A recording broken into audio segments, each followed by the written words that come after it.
Welcome to the Men of Iron podcast, equipping men for growth in your faith, family, friends, fitness, and finances. Check out menofiron.org to learn more about how you can get involved in or support the vision of changing a culture one man at a time. Thanks for listening. Here's your host, Chad Zueck. Welcome to the Men of Iron podcast. My name is Chad Zueck, and this is episode 75. We're talking about 5 ways to fight discouragement and confusion. In this series, this is part 5 of a series. We'll finish it up next week. But this week, we're talking about enjoying your crew. In other words, we're talking about the type of men that you need to have in your circle, people you need to have in your corner, people you need to have rooting for you, and who you need to be rooting for so that you can fight discouragement and confusion. All of us have struggles, and all of us have triggers that can lead us into discouragement and confusion. So who we surround ourselves with can help us stay out of the ditches that are discouragement and confusion. I'm so glad that you are tuning in today into this podcast. If you find this podcast helpful, please give us a rating and review on iTunes so this message can get out to the rest of the men.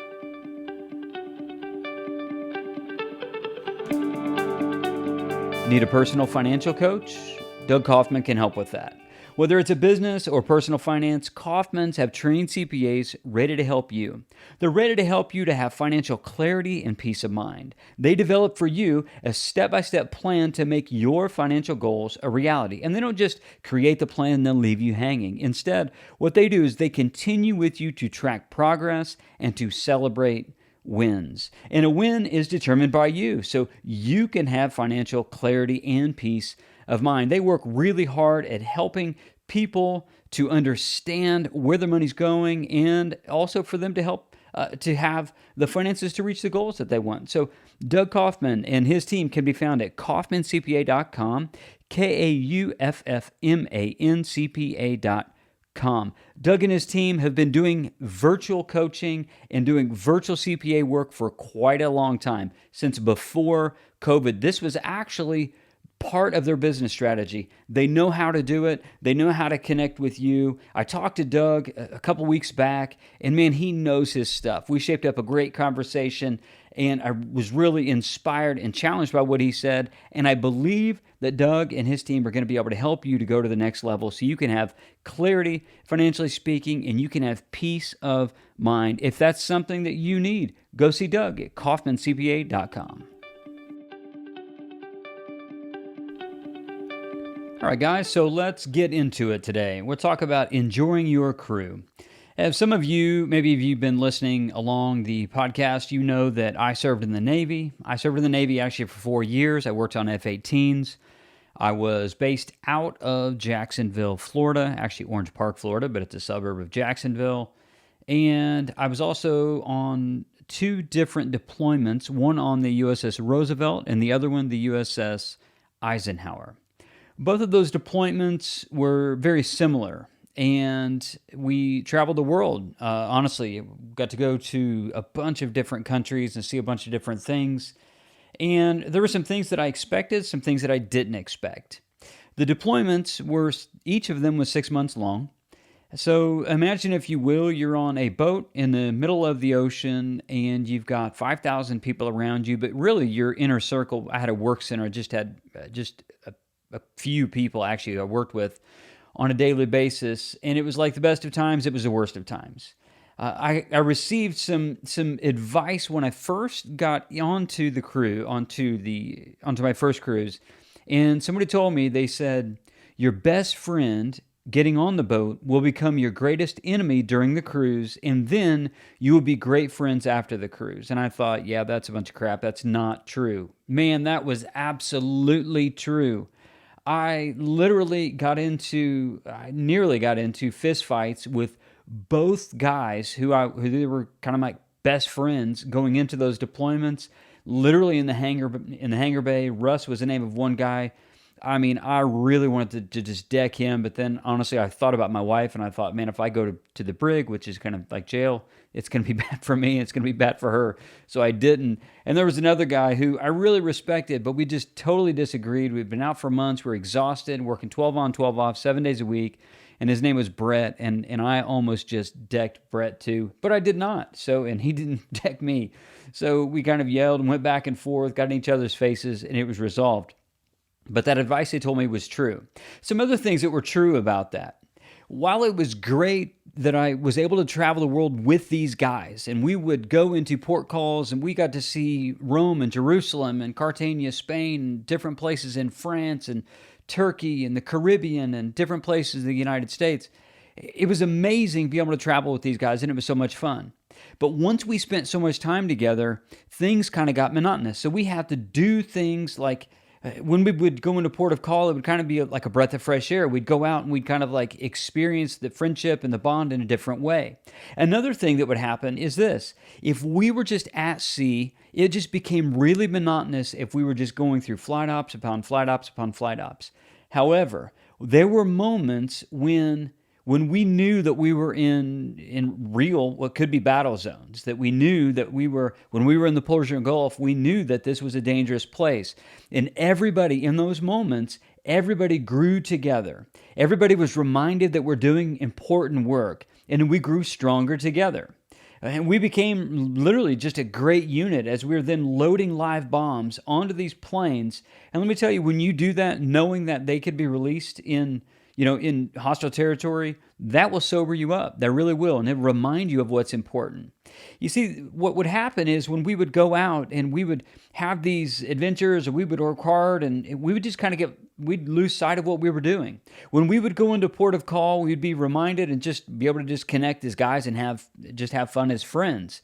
And yet when things got serious, when we were in war zones, or the work just got serious, or we lost a crew member, things got serious. And in those moments, they were so sobering, and they brought us back together again. I think that's such a great picture for us, because for us to enjoy our crew, we have to understand that our crew should be like-minded, looking at the same things as we are, trying to pursue the same things as we are. If we're going to fight discouragement and confusion and to enjoy our crew, we have to have like-mindedness and purpose. And also, we have to be able to go out and just have some fun with guys who are in our crew. You see, this is such an important thing for us to remember, because we're all in war zones. We are. Our war zones are different, though. They're not ships in the middle of the Persian Gulf as we're launching planes with live ordnance that could be dropped at any time. Instead, our war zones are our kitchens, our boardrooms, our prayer rooms, our bedrooms, just office spaces.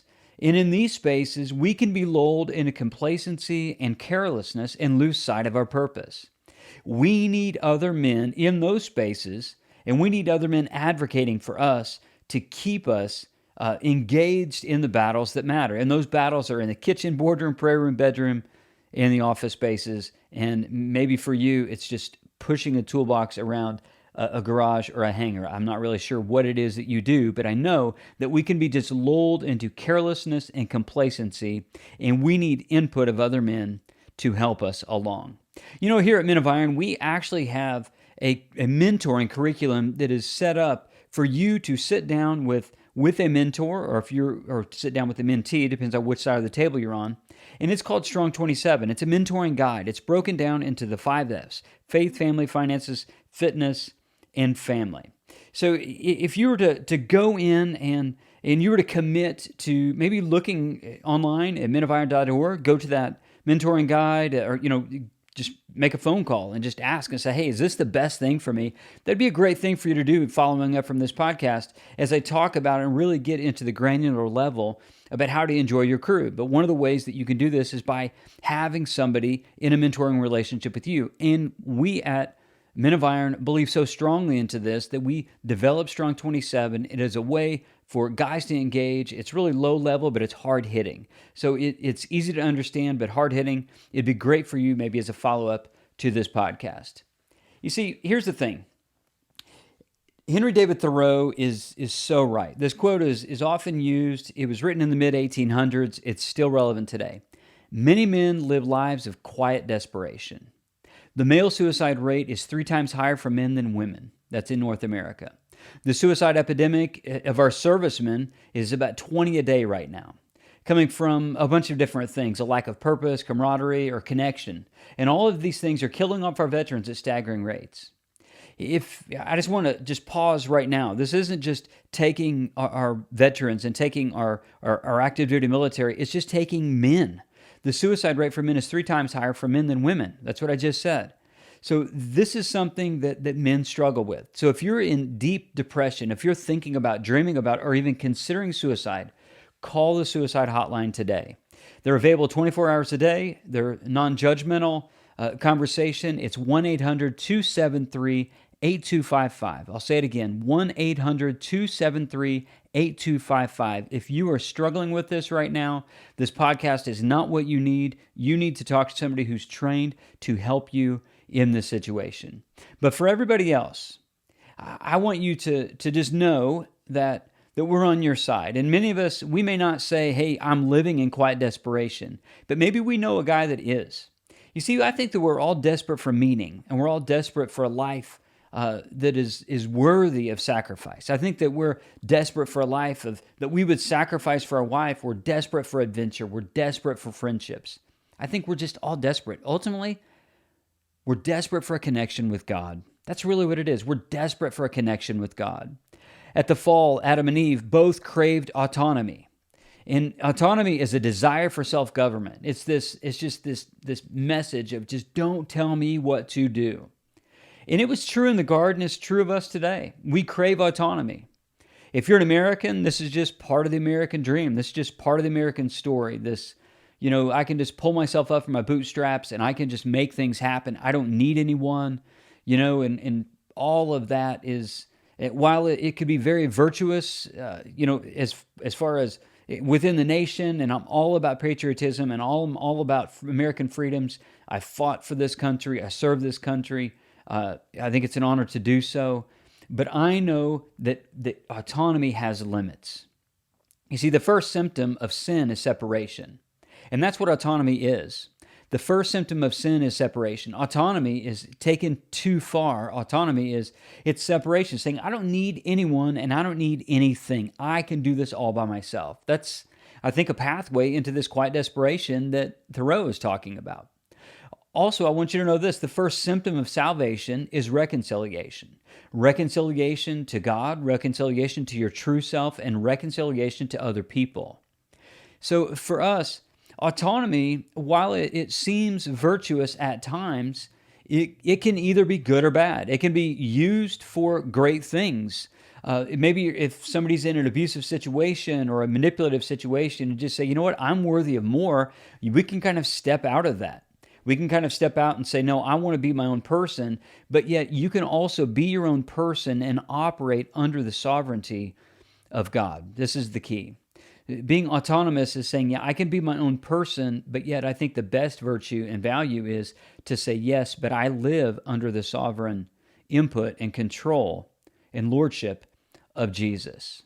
You see, autonomy itself, it leads you to a lot of dangerous mindsets of quiet desperation. Some of them are these, to be your own boss. It's just this mindset, things that we tend to say or hear people say. I just want to be my own boss. Or other people, another way of saying it is, I just don't need anyone else to take care of me. I just don't need anyone else to take care of me. Or perhaps it's this, I'm my own authority. Or just boldly saying, no one will tell me what to do. You see, this is the lure of worldly, ungodly thinking and living, is this heartbeat of resistance to God that says, no one is going to tell me what to do. Autonomy, gentlemen, when taken too far, it never leads to abundant life. Autonomy, it leads to character decay and relational baggage. When we sacrifice friendships, our character suffers and we choose a path of destruction. I'll say it again.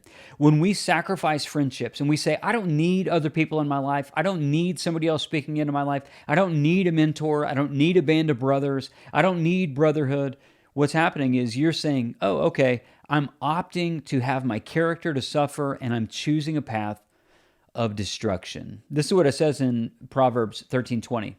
Walk with the wise and become wise, for a companion of fools suffers harm. Walk with the wise and become wise. It's a pretty straightforward verse. For a companion of fools suffers harm. You know what a companion of fools does? Is somebody who says, I don't need anyone else. And everybody just being a part of a bunch of people who just live as if they don't need anybody else because they have it all figured out. I'm not judging you. I've lived years of my life with this message just ruminating in my mind. I grew up with this message that I don't need anyone.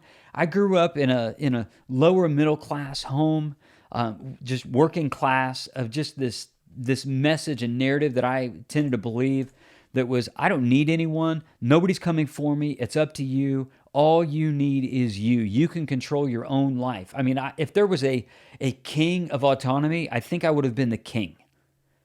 And yet the word of God is true. Proverbs 13:20, walk with the wise and become wise. So what does that mean? That means I need to surround myself with people who are wise so I can become wise. And when I become wise, I don't do stupid things.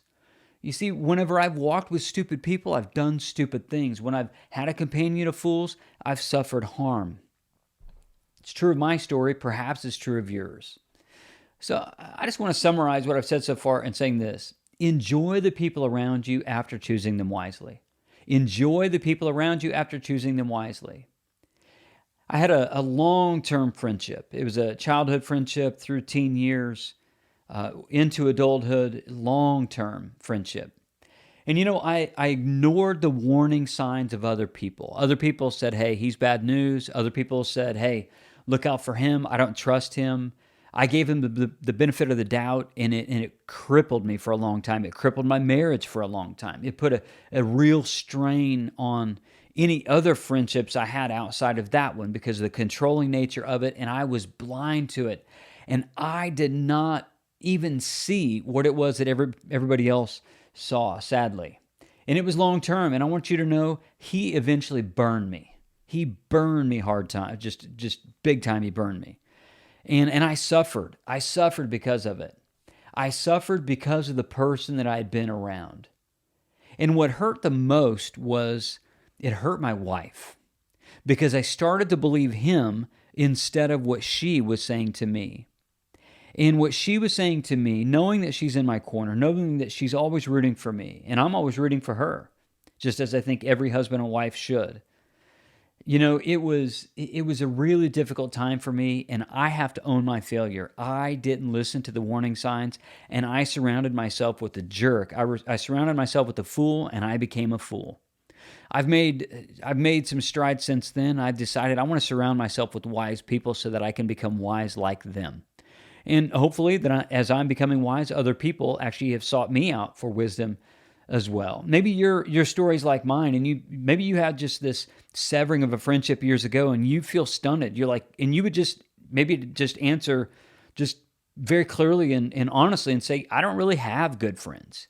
And maybe the reason why you don't have good friends is because somebody burned you, and what you're tempted to do is you're tempted to project that past pain onto a future or present dude who's around you, who could be a friend, who could help you, who could be in your corner.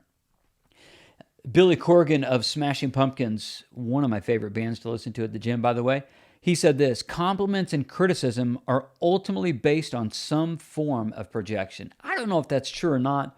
I'm still thinking about that, but I am thinking about, that when we put ourselves around critical people, oftentimes what those critical people are doing, they're projecting something on to us. And I think that's really what he was doing. I think he had some unresolved issues in his background, and now he brought all those things onto me. He wasn't open to what God had for him, and I suffered and he suffered. So maybe that's part of your story where you've kind of walked that line and you've had people projecting on you, or you projected on other people. I want to give you some freedom, men, to say this. I want you to give you some freedom to say, that sucked. That really sucked. I really wish that wouldn't have happened. And to say that hurt. Or to say, you know what? Part of that was their fault. And also, some of that was my fault. It's okay to declare this: I am better than what they gave me. I'm better than that.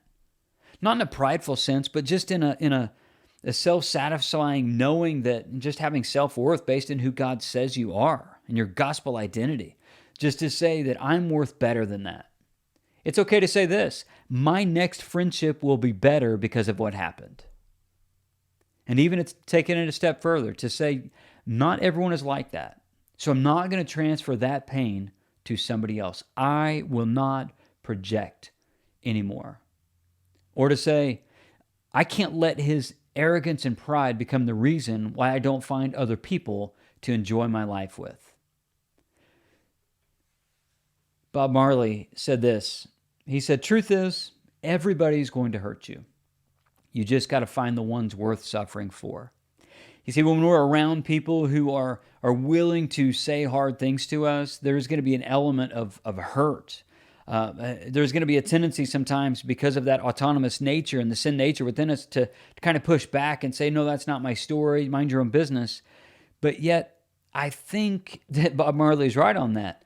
The truth is, everybody's going to hurt you. We just have to find the ones worth suffering for. We have to also choose those who we know who have our best interest, and then go after those people and give them just a part of us to connect with us relationally. So I want to finish up the podcast, and hopefully this has been helpful so far, as I've shared just a little bit of my story. I'm going to give you 3 big takeaways, and I'm going to spend more time on one of them. So the 3 big takeaways are this. You need men that you can play and pray. I know it sounds a little cheesy. They're all kind of like this, but that's just the way they came out, to play and pray. We need the type of guy who we can just go hang out with, whether it's a campfire or a hunting lodge, or just fishing on the lake, or just a trail, or working out, or hobbies, or just, a guy just to have fun with. Like, you need to be able to have these type of guys where you can play and pray together.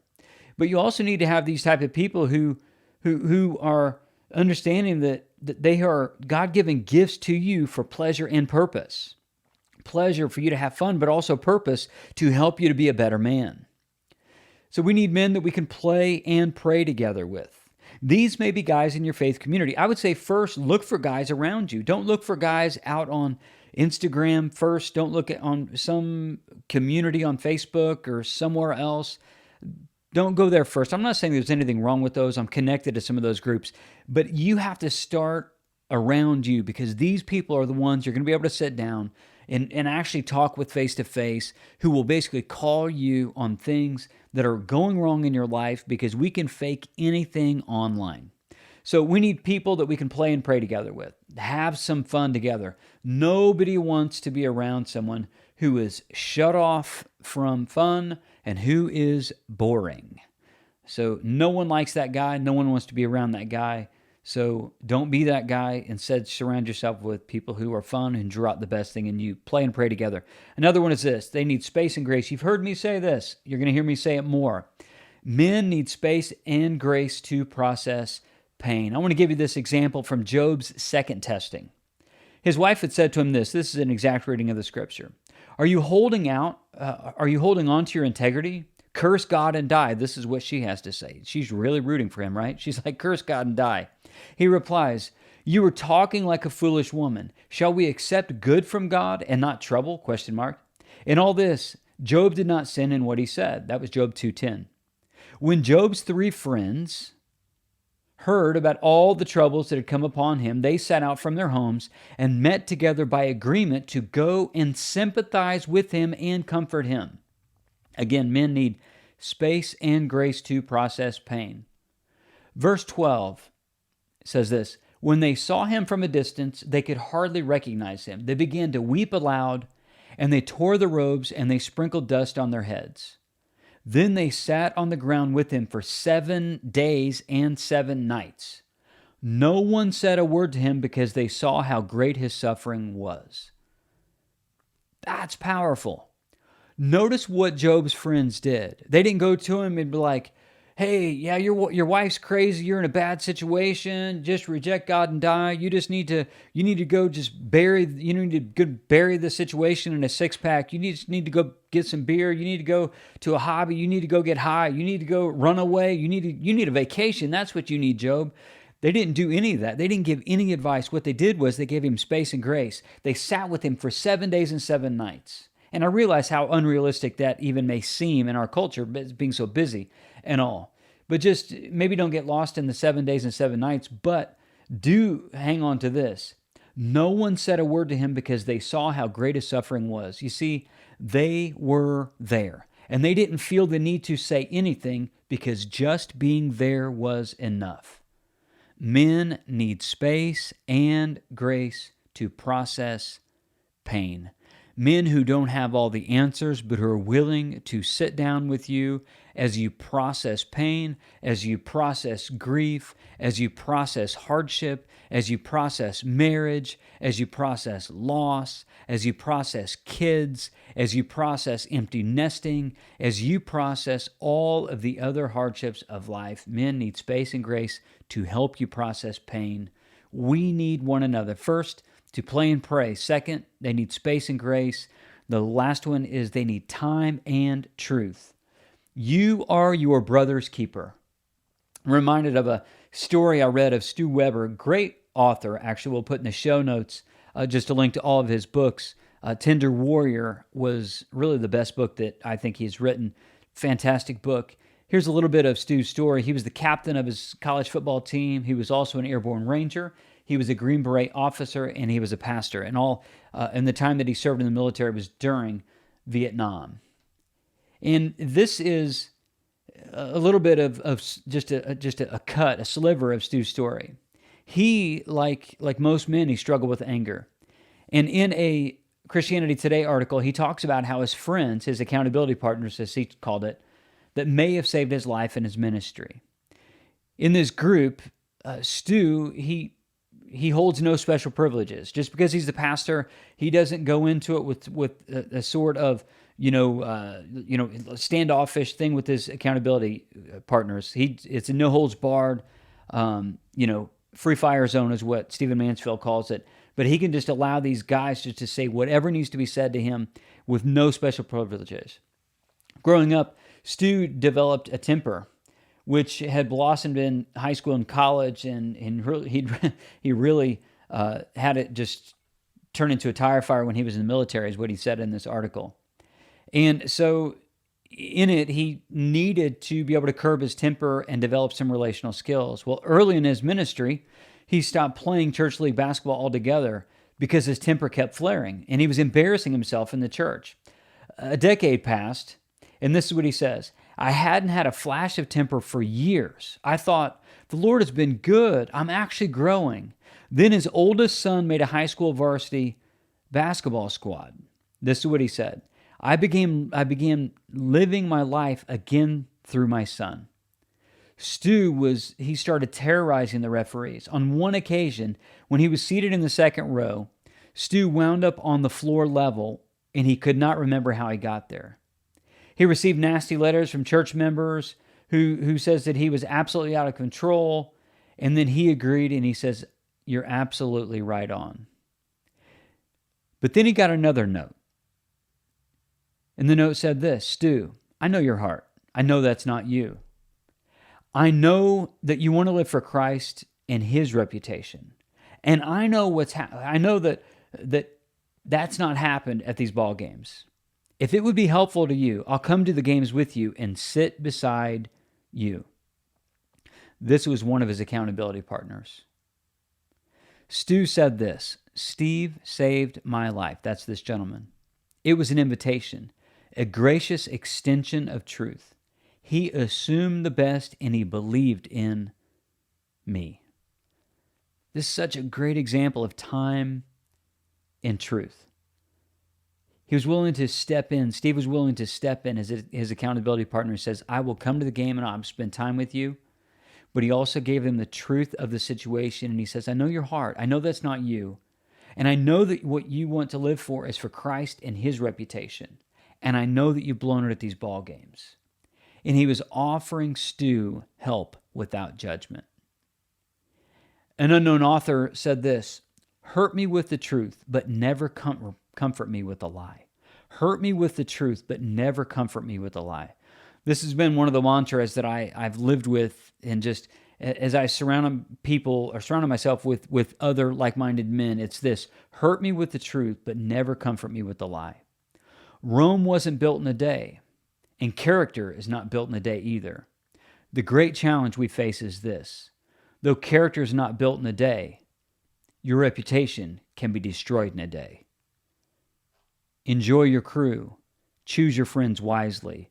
You need time and truth with them. You need space and grace, and you need to play and pray. Until next week, gentlemen, hopefully this has been helpful to you as it has been for me. Gentlemen, I'll end with this. Become a mentor. Find a mentor. Be a better man. This Men of Iron podcast is brought to you by Men of Iron. If you're interested in getting involved in or supporting the vision of changing a culture one man at a time, or you simply want to know more about our Strong27 mentorship experience, Equilibrium retreats, Anchored Man video series, or Men of Iron Plus, go to menofiron.org.